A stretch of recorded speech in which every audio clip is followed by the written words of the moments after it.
All right, people, it is finally time. The long awaited return of the Battle Hub Draft League. That's right, folks. We're back and we're doing a draft analysis for season 3, baby, of the Demolition Force. All right, we're back to 9 weeks. We had 8 weeks for season 2. Trying to experiment, see how that did. Also, we had the holidays, we had DLC coming up. We wanted to make sure that it would end for the DLC drop, and it did, and that all that went down great. Only problem was was that we had a whole bunch of ties right at the end, just everybody 5-3, and we just needed maybe one more week to kind of get some of those ties separated out. Maybe ended up like Scorpion went from first place to last.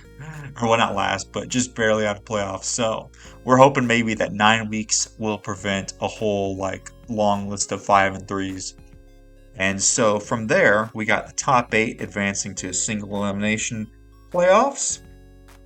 And here's how the placement's going to be decided in the standings. So first off, number of wins, the kill differential.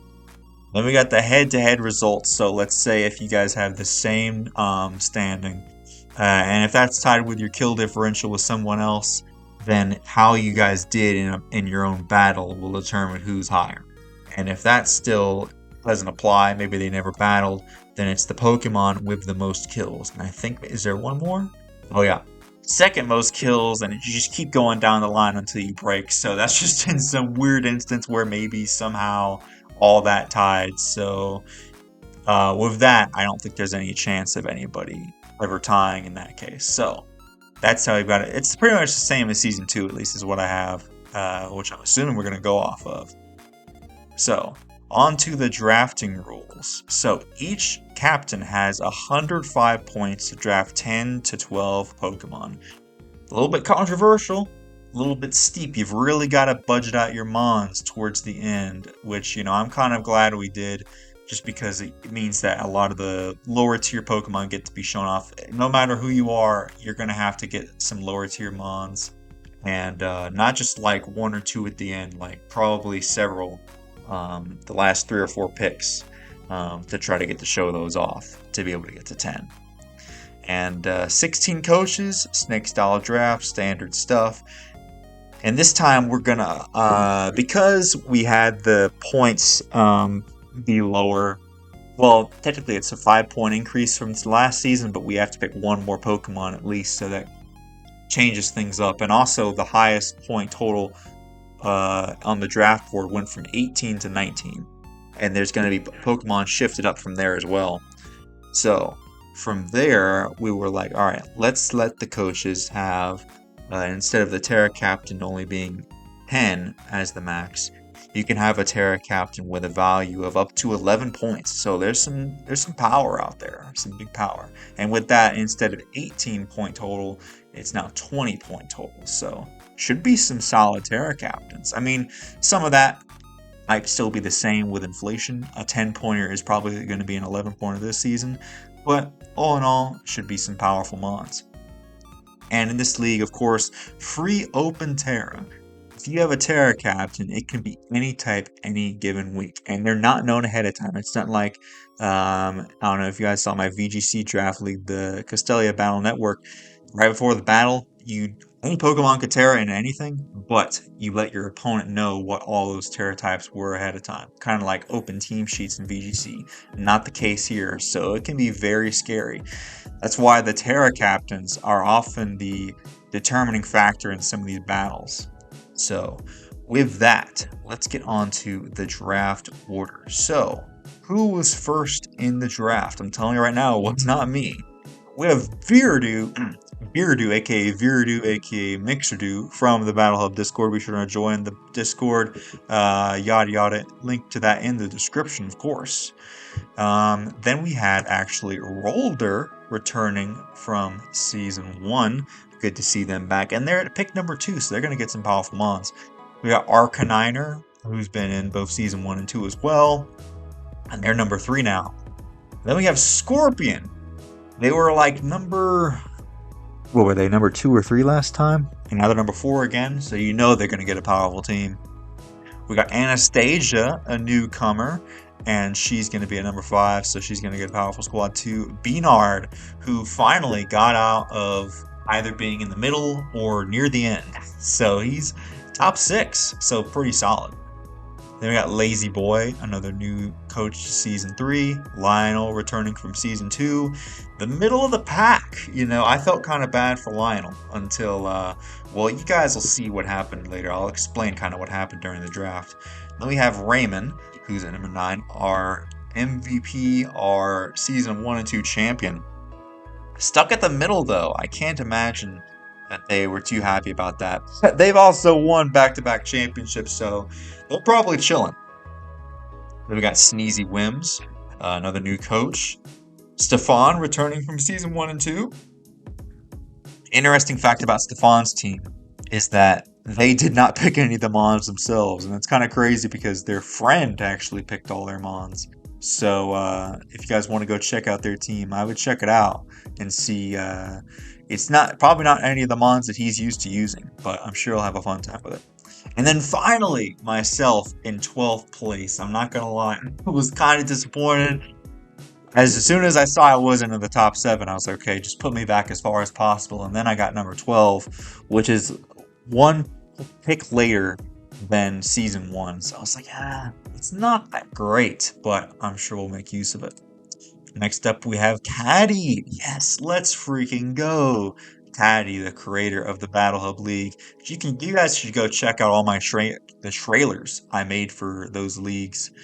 Season 1 and 2, I have like all the battles. I should have them all on the channel if you guys want to go check those out. Seasons 3 and 4, I think, kind of we didn't get too far, but I still made trailers for them. And Caddy's in the Battle Hub Draft League now, and can't wait to see what they make with their team. Next up, we have Pokemaster, returning from Season 1 and 2. All the way back at number... This poor guy, he always gets stuck near the back, but at least he's pretty near the far end of the spectrum. He's almost at the wheel. He had the wheel in Season 1, sorry. This time he's at number 14, which, not too shabby if you're going to be near the wheel. And then we have Brandon, the runner-up from last season, almost at the wheel. And then to best not really, my first ever opponent in the entirety of the Battle Hub Draft League. So they're at the wheel.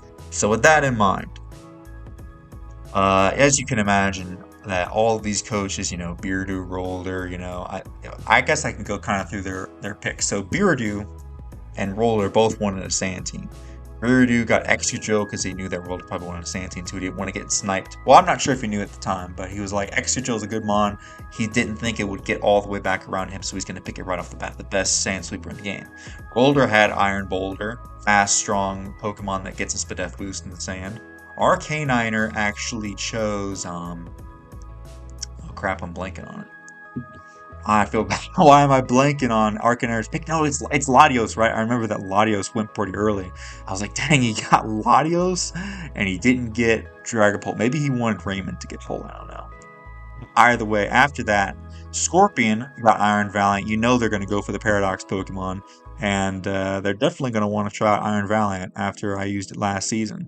And then Anastasia actually came through with the big bad Dragapult.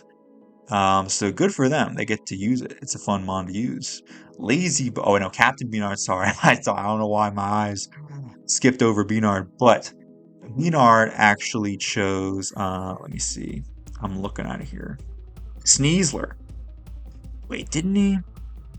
Yeah, I think it was Sneasler. I'm trying to remember if it got switched out or not. But no, the transactions haven't happened until today. So no, Sneasler, round 1. Kind of brazy. But he's also used Howlucha in the past. So another unburdened sweeper. Basically, Howlucha version 2. Seeing how to best use it. I'm sure that after that one game with it in Season 2, he was like, you know what? Let's get Sneasler this season. And I can respect it. Lazy Boy had the best rapid spinner in the game with Great Tusk. But then the biggest thing is that Lionel sniped my pick of Greninja. And I was like, man, what am I going to do? And then, of course, Raymond got Excalibur again. Sneezy Wimps got Palafin. Stefan actually sniped Pokemaster with Meowscarada. And then it was up to me, and I was like, what in the world am I going to do? So, I had this in the back of my mind in case I got sniped. I wanted to use a new Pokemon, new to the Indigo Disc. So I went with Gouging Fire, Big Bad Mega Charizard X. Let's freaking go. Fire Dragon, just huge defensive Pokemon. I mean, look at that. 105 HP, 121 defense. You've got the 115 attack. If this thing can Dragon Dance up, 91 speed, a little bit on the lacking side, but it's super bulky, so it can make up for that. And it has of course, Flare Blitz, Outrage. I saw his Heat Crash. It has Earthquake. Imagine Entei with Earthquake. It's crazy. Um, so overall, this is just kind of a big bad sweeper I can have in the late game. Always want to have one of those Photosynthesis Paradox Pokemon. If I wanted to, I could set the sun up with it at some point. That could be pretty fire. But either way, Ouching Fire, very cool Pokemon. But honestly, the rest of the team I think is even more exciting than this one. So, who is the second Pokemon that we picked? Well, it's going to be, I had it either way. I was thinking no matter what, in my plan, if my first Pokemon gets picked, I'm going to try to get Mew. Honestly, I was going to go for Mew round 3, but this was the season of Snipes. People were getting sniped left and right, especially in the middle of the draft. I know that, yeah, like round 2, Anastasia actually got sniped of Primarina. Pretty crazy. And of course, we had Pokemaster getting sniped of Meowscarada. So I think that's the point where I was like, okay, I need to pick Mew. So I went ahead and got it. Didn't use it as well as I wanted to in the UNPL. So maybe this can be the redemption arc for me and Mew in draft. Base 100s across the board. But the greatest part about it is I can set up hazards with this. I can get Stealth Rock, Spikes, T-Spikes. I can Dragon Dance. I can Nasty Plot. It has priority and Vacuum Wave. It's a very bulky mon that can like Calm Mind. I can do all types of shenanigans.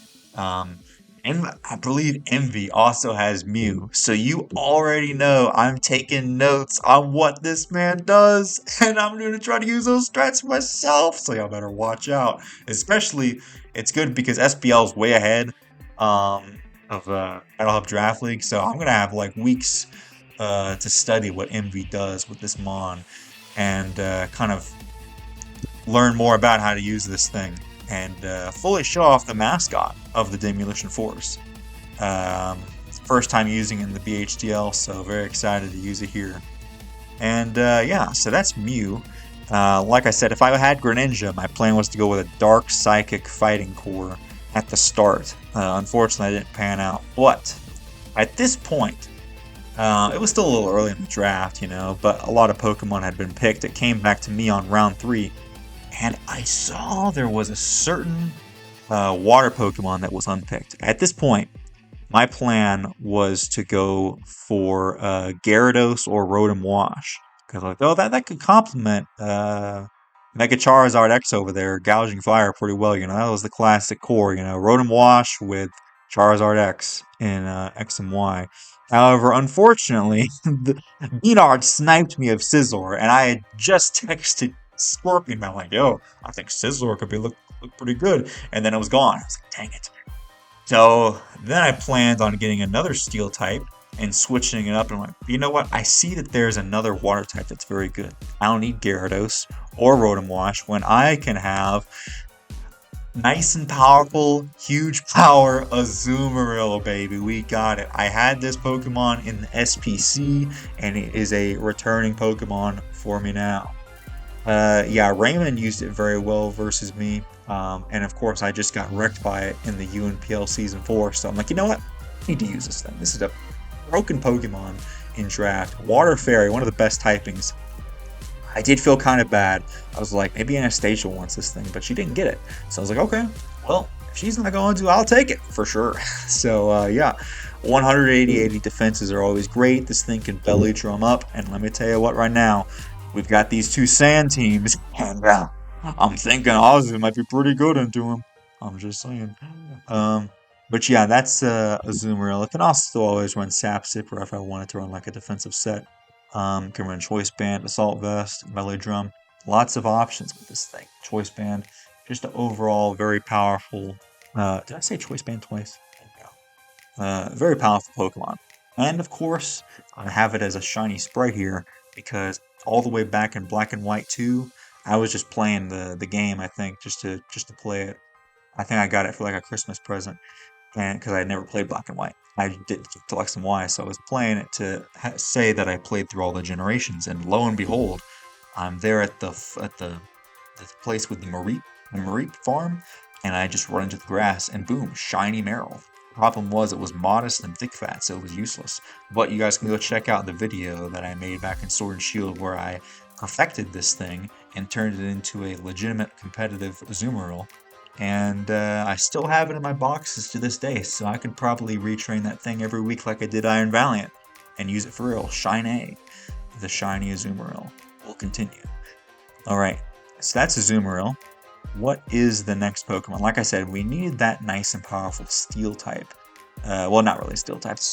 I did want the Bullet Punch that Scizor had. I was like, what's another Pokemon that can Bullet Punch? But also, I want a Fighting type to help complement Mew. So, my next Pokemon is Lucario, and you will notice it is indeed a Terra Captain. 11 points. Scorpion was like, they saw I picked it, they're like, you know what? Maybe we shouldn't have made Lucario a Terra Captain. We'll see if that was their first mistake. And by there, I mean us, because I'm part of the commissioner team. I saw it, and I was like, you know, HIM's putting a lot of work with this thing, and I can do some work with it myself. We've got the power of SD E-Speed with Terra Normal. We can also, listen, Raymond was telling me, listen, I think you need some special attackers. And I was like, buddy, I've got the Mew, and I've got the Lucario. A lot of people don't realize this thing's special attack stat is higher than its physical. It has good special moves. It has Psychic, has Steel Beam, Flash Cannon, Dark Pulse. It has Nasty Plot. It has Vacuum Wave. Has a lot of good moves. At the same time, of course, its physical stats are probably better because, again, it has the extreme speed. It has Inner Focus, which means it cannot be intimidated, which is excellent because there's a lot of intimidators out there. Like I know there's Gyarados. I know there's well, I can't think of the rest off the top of my head, but that's one of them. Incineroar. So that's something I can do. Steadfast, I'm not sure how much use I'll make out of that, but Justified could always be cool. A free attack boost if I can come in on a Dark type. So that's Lucario. Not the best defenses, not the best speed, but who needs all that when we have priority? You know what I mean? So that's Lucario. Big, nice, and powerful Terra Captain. And at this point, I was a little bit concerned about, well, Comfey. Let's just say the big elephant in the room that Brandon drafted Comfey. And I was like, okay, I also need a spinner, of course. That's the biggest thing. I was like, I need a spinner. I also need a grass type to complement the fire water Pokemon I've already drafted. So, with that being said, the next Pokemon I got was Serena with the powerful Queenly Majesty. And don't underestimate this thing. Look at that. 98 defenses with 72 HP. You slap an Assault Vest on this thing's not dying. It can U-turn, it can knock off, it can triple axle. It has 120 base attack. Very powerful power whips. 72 speed is kind of slow, but I can also run Choice Scarf on this thing with Queenly Majesty to stop any type of priority sweeps coming my way. Very solid Pokemon, if I must say. And of course, the Rapid Spin is very vital. I found this thing to be a pretty solid Rapid Spinner, so yeah, glad to have her on the team. Can't say that I've used it ever before in draft. So some new Pokemon here that I've never gotten to use, like the Gouging Fire I really wanted to use just because I have Violet. I do have a Gouging Fire I got from the GTS, but I haven't really used it in too many Wi-Fi battles, so I want an excuse to be able to use it more here as well. With that being said, though, at this point, I was looking a little bit weak to, well, I had one switch in being the Lucario, but I wanted something to switch into the Poisons and Steels. Now Ozzy has trouble with. Well, not so much the Steels. We have Lucario and Gouging Fire. So, either way, though, I saw a Pokemon that I thought could complement Lucario as a Terra Captain. Like I said, we have 20 points available, and I found that last season having two powerful ones like Toxtricity and Hoopa, though I use Toxtricity way more, turned out pretty good. So, With that being said, our next Terra Captain is Reveroom. Let me tell you what, Pokemon's been gassing this thing up ever since it got Temper Flare. It also has high horsepower. So Terra Ground, Terra Fire are great Terras for it, but there's a lot of other ones I could use. This thing has Overcoat, so I'm not going to have to worry about Spore. I don't have to necessarily worry about bringing Serena every week in case I'm afraid of that. It also has Filter, which is such a great ability. Of course, it's 4 times weak to ground, but if it terras though, now let's say I terra water, it's only weak to 2 things, and even then, because of the filter, they're not going to be doing as much. And this thing has some decent bulk, 80, 90 defenses, 67 SPDF isn't that great, I'll be honest, but this thing has 119 attack, very strong. It has 90 base speed, which isn't too fast, but it can always shift gear. It can also set T-Spikes, in case I don't want to necessarily run them on Mew. It can also absorb the T-Spikes. Having a grounded poison is always key. And yeah, it can Parting Shot, can do a lot of different things. So very excited to test out Reveroom and see how this thing does as a Terra Captain on the Demolition Force. So at this point, I'm not gonna lie, I was looking at my team and I was kind of feeling a little bit self-conscious. I was like, well, I'm kind of slow, I do have priority and stuff, and I was honestly trying to go for 12 Pokemon. Like, you know me, I like to have a whole bunch of Pokemon, but I was like, you know what, it might be better in this case to put a nice and powerful, just raw defense, just super defensive, because I have Gouging Fire and Mew, right? But a lot of times I'm going to want to use them for offense, not necessarily defense. So I just need something that's just a straight up pure wall that can switch in every single time, no matter what, and also give Mew a break from hazards. And the answer to that, my friends, was a returning Pokemon, Ting Lu. Look at that, beautiful 155 HP, 125 defense, and this thing is pretty darn strong too, 110 attack. And with its ability, Vessel of Ruin, that 80 SPDF is boosted.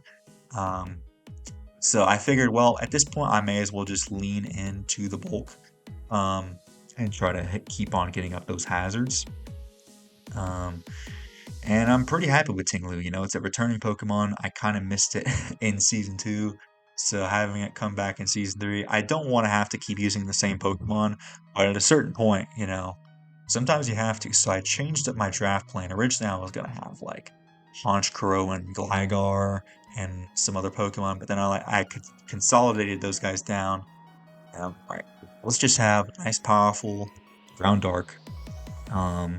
This time, instead of a Alolan Muck, I wanted Switch-ins to Fairy. That's why I also got Reveroom Poison type, because I was looking at mons like Overquill and the Hisuian Quillfish, and I knew that some other people were looking to pick like a Alolan Muck, so I was like, okay, I won't do that. And Skuntank, I didn't want Skuntank, so that's why I separated out the Dark and Poison types, unlike Season 1 where I had Alolan Muck. So this time we got Switch-ins to Fairy, because otherwise, if I had gotten Overquill, then the Fire, Steel, and Poison type that would have otherwise resisted Fairy would just be neutral to it, so not that great for me, but I think this is going to turn out better. And yeah, we've got our Ghost type switch in, always good to have, to not get spammed by Ghost types. So yeah, like I said, there's Ting Lu. Let's move on now to our 8th pick. We needed a nice and powerful spin blocker, because at this point, you know, I have all the stuff to get up hazards, but I need to keep them up. So with that, we are going to use Drifblim. I just saw, I believe Chimpact used this thing pretty well in their games, so that got me pretty hyped about using this thing myself. We've got not only Aftermath, great ability to get some chip on something that might have been weakened and take them out on just a switch in. It also has Unburden, which could come in handy. It has Flare Boost as well, if I ever want to get the special attack boost and hit hard.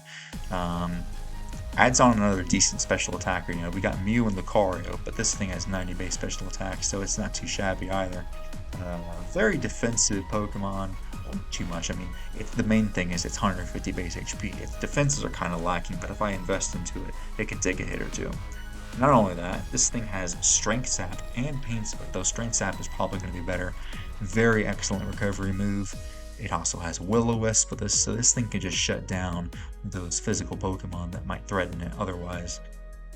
It also has Thunder Wave. It can has a decent amount of like special coverage. I know it's Thunderbolt, Air Slash, Shadow Ball, stuff like that. Hex.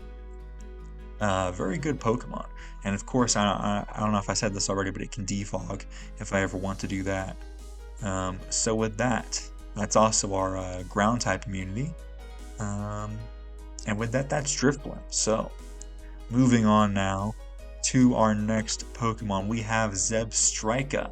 Like I said, at this point, I was feeling a little bit self-conscious about how slow my team was. The fastest Pokemon at this point being Mew with 100 base speed stat. I needed something at least faster than the base 110s, and I also wanted a decent electric type. Kilowattrel was long gone. A lot of people wanted Kilowattrel, including myself. Jolteon was also gone, and other people wanted that anyways, so I couldn't have picked it anyways if I wanted to. So I decided, you know what, nobody's talking about Zebstrika. I might as well try it myself. 100 base attack, 116 speed, has Lightning Rod, that's pretty useless for this thing. The biggest thing is Motor Drive and Sap Sipper. Sap Sipper, low-key, a great ability on this thing, giving it an immunity it wouldn't otherwise have, and able to boost its attack, which it kind of has trouble boosting.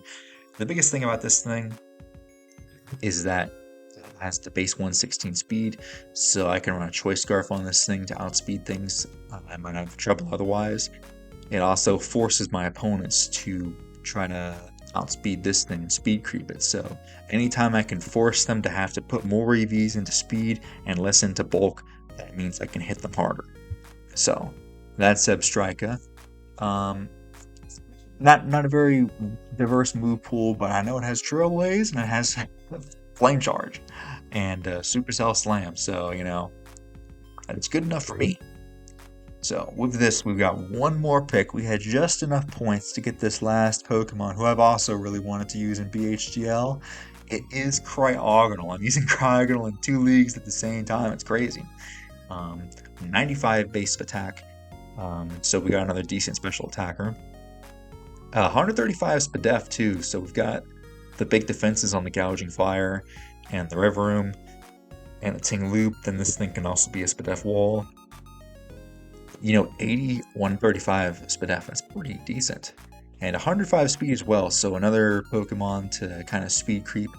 The biggest thing too is this thing has access to Levitate and Freeze Dry. Unique combination there. Freeze Dry is always good for those teams that have those 4 times weaknesses to it, that otherwise they might be tough to hit. With this, we also have another Rapid Spinner, and yeah, it doesn't have too many moves, but I can always make this thing a Terra Captain if I wanted to, and give it something. I can also always make Zebstrika a Terra Captain. Zebstrika as a Terra Captain would probably be pretty solid, but for the meantime, these are my mods. So let me know what you guys think down below. How did I do in terms of drafting? I'm still a little iffy on the team myself. The biggest sticking points to me are the Terra Lucario and the Terra Reverum. We've got a lot of bulk, we've got a lot of priority. We hit very hard. I mean, just look at Gouging Fire and Azumarill. And yeah, we got a lot of tricks up our sleeve with Mew as well. It'll allow us to shut down a lot of mons and counter a lot of strategies that we might not normally be able to with just any other psychic type. So yeah, that's the team. Like I said, comment down below what you guys think, and we'll see you guys for week 1.